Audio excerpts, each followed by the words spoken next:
Hai semua, apa khabar? Saya Miss Wong, guru matematik menengah rendah di MyStars Education. Hari ini, cikgu akan sambung balik soalan-soalan ungkapan algebra ni.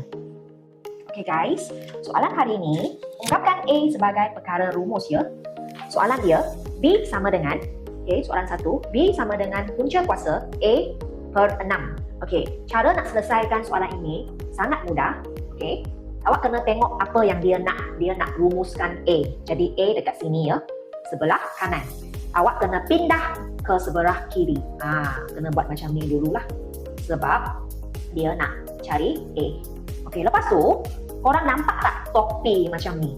Topi macam ni bermaksud punca kuasa 2. Kalau awak nak pindahkan dia, nak hilangkan dia, awak kena pindah ke sebelah kanan. Sini. Kalau topi pindah ke sebelah kanan akan jadi kuasa 2. Jadi A per 6 sama dengan B kuasa 2. Korang nampak tak macam ni? B sudah ada di sini kuasa 2. Topi itu pun dah hilang ya. Lepas tu kita kena cari A. So A sama dengan 6 ni kita kena pindah ke sebelah kanan. Ni, pindah ke sini sebab dia nak A sahaja. Jadi awak kena pindah 6 ni ke sebelah kanan.